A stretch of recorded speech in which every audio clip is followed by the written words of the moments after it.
ಈ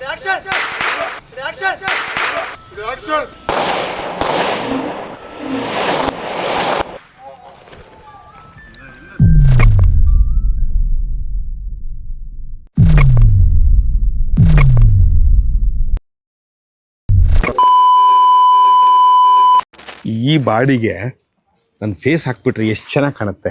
ಆ ಥರದೊಂದು ತಂತ್ರಜ್ಞಾನ ಇರಬೇಕಾಗಿತ್ತು, ಭಾಳ ಚೆನ್ನಾಗಿರ್ತಿತ್ತು. ಇದೆ, ಬಟ್ ಅದ್ರ ರಿಯಲ್ ಆಗಿ ಮಾಡೋಕ್ಕಾಗಲ್ವೇ? ಏನ್ ಸರ್ ಇದು? ಹೋಗ್ಲಿ ಊಟ ಮಾಡಿದ್ರಾ? ಇಲ್ಲ ಸರ್. ಯಾಕೆ ಇವತ್ತು ಅಂದ್ರೆ ಈ ಒಂದು ಸಾಂಗ್ ಗುರುವಾರ ಅಂತ ಉಪವಾಸ? ಅಲ್ಲ ಆ ತರ ಏನಿಲ್ಲ ಸರ್. ಈ ಸಾಂಗಿಗೋಸ್ಕರ 6 ಪ್ಯಾಕ್ ಮಾಡಿದ್ದೆ ನಾನು. ಅದಕ್ಕೆ ವಾಟರ್ ಔಟ್ ಅಲ್ಲಿ ಇದೀನಿ. ಹಂಗಾಗಿ ಏನು ವಾಟರ್ ಔಟ್ ಅಂದ್ರೆ? ವಾಟರ್ ಔಟ್ ಅಂತ ಹೇಳಿದ್ರೆ ಇವತ್ತು ನಾವು ಸ್ಪೂನ್ ಅಲ್ಲಿ ನೀರು ಕುಡಿಯೋಂಥ ದಿನ. ಅಂದ್ರೆ ಒಂದು 50 ml 100 ml ಅಷ್ಟೇ. ಎಂಟೈರ್ ಈ ಒಂದು ಮ್ಯಾಕ್ಸಿಮಮ್ 6 days ಇಂದನು ಈ ವಾಟರ್ ಔಟ್ ಅಲ್ಲಿ ಇರೋದ್ರಿಂದ ಈ ಒಂದು ಸಾಂಗಿಗೋಸ್ಕರ ಮತ್ತೆ ಒಂದು ಸಿನಿಮಾಗೋಸ್ಕರ, ನನ್ನ ಸಿನಿಮಾಗೋಸ್ಕರ ಎರಡೂ ಆಗುತ್ತೆ ಅಂತೇಳಿ 6 ಪ್ಯಾಕ್ ಮಾಡ್ತಾ ಇದ್ದೆ.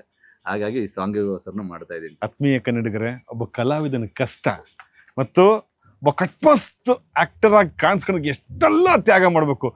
ಲೋಟದಲ್ಲಿ, ಚೆಂಬಲ್ಲಿ, ಬಾಟ್ಲಿಯಲ್ಲಿ ಇನ್ನೆಲ್ಲೋ ನೀರು ಕುಡಿತೀವಿ ನಾವು. ಸ್ಪೂನಲ್ಲಿ ನೀರು ಕುಡಿದಂದ್ರೆ ಕರಣ್ ಆರ್ಯ ತುಂಬಾ ಡೆಡಿಕೇಶನ್ ಇರೋ ಕಲಾವಿದ. ಇವತ್ತಿನ ಆಲ್ಬಮ್ ಅಲ್ಲಿ ಅದ್ಭುತವಾಗಿ ಆಕ್ಟಿಂಗ್ ಮಾಡ್ತಾ ಇದ್ದಾರೆ. ಅಂದ್ರೆ ಒಂದು ಫೈರ್ ಸೀನ್ ನಾನು ತುಂಬಾ ಕಣ್ಣ ಹತ್ರದಿಂದ ನೋಡಿದೆ. ಎಷ್ಟು ಕಷ್ಟ ಇರುತ್ತೆ ಒಂದು ಸೀನ್ ಅಲ್ಲಿ ಆಕ್ಟಿಂಗ್ ಮಾಡೋದು, ಅಂತದ್ರಲ್ಲೂ ಇಂಥ ಜಾಗದಲ್ಲಿ, ರಾ ಲೊಕೇಶನ್ ಇರೋ ಜಾಗದಲ್ಲಿ. ಸರ್ ತುಂಬಾ ಖುಷಿ ಆಗ್ತಾ ಇದೆ. ಯಾಕಂತ ಹೇಳಿದ್ರೆ ಸೌತ್ ಇಂಡಿಯಾದಲ್ಲೇ ಫಾರ್ ದ ಫಸ್ಟ್ ಟೈಮ್ ಈ ತರದೊಂದು ಸಾಂಗ್ ನ ಟ್ರೈ ಮಾಡ್ಬೇಕು ಅಂತ ಇತ್ತು. ಅಂದ್ರೆ ಗ್ಯಾಂಗ್ಸ್ಟರ್ ಆಗಿ ಒಂದು ಸಾಂಗ್ ನ ಟ್ರೈ ಮಾಡ್ಬೇಕು ಅಂತ ಇತ್ತು. ಈ ಸಾಂಗ್ ನ ಮಾಡೋದಕ್ಕೆ ಒಂದು ಅನೂಪ್ ಸರ್ನ ಕಾಂಟ್ಯಾಕ್ಟ್ ಮಾಡಿದಾಗ ಸರಿ ಬನ್ನಿ ಮಾಡೋಣ ಅಂತೇಳಿ ಕೊಲಾಬ್ರೇಟ್ ಆಗಿ ಅನೂಪ್ ಸರ್ ನಾನು ಓಕೆ ಮಾಡಿ ಸರಿ ಮಾಡ್ತೀನಿ ಬನ್ನಿ ಅಂತೇಳಿ ಮಾಡಿದಂಥ ಸಾಂಗ್ ಇದು. ಒಂದು ಚಿಕ್ಕದಾಗಿ ಸ್ಟಾರ್ಟ್ ಮಾಡ್ದ, ಒಂದು ರೀಲ್ ಮಾಡೋದಕ್ಕೋಸ್ಕರ ಸ್ಟಾರ್ಟ್ ಮಾಡೋದಂಥದ್ದು ರಿಯಲ್ ಆಗಿ ಒಂದು ದೊಡ್ಡ ಸಾಂಗ್ ಆಗಿ ಕನ್ವರ್ಟ್ ಆಗ್ತಾ ಇದೆ. ತುಂಬಾ ಖುಷಿ ಇದೆ. ಅವರು ನನಗೆ ಡೈರೆಕ್ಟ್ ಮಾಡ್ತಿರೋದಾಗಿರ್ಬೋದು, ಈ ಸಾಂಗ್ ನ ಮ್ಯೂಸಿಕ್ ಮಾಡಿರೋದಾಗಿರ್ಬೋದು. ನಿಮ್ಗೆ ಗೊತ್ತು ನಾಗಾರ್ಜುನ ಶರ್ಮಾ ಅವರು ಎಂತ ಲಿರಿಕ್ಸ್ ರೈಟರ್ ಅಂತ. ಅವರು ಅಂತ ಲಿರಿಕ್ಸ್ ಬರೆದಿರೋ, ಅವರು ಬರೆದಿದ್ದಾರೆ ಇದಕ್ಕೆ.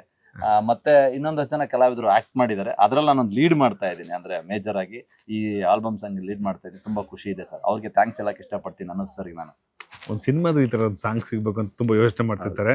ಬಟ್ ಆದ್ರೆ ಒಂದು ಆಲ್ಬಮ್ ಅಲ್ಲಿ ಇಂಥ ಒಂದು ಸಾಂಗ್ ಸಿಗೋದು, ತನ್ನ ಪರ್ಫಾರ್ಮೆನ್ಸ್ ತೋರಿಸೋದಕ್ಕೆ ಅವಕಾಶ ಸಿಗೋದು ಭಾರಿ ಅಪರೂಪ.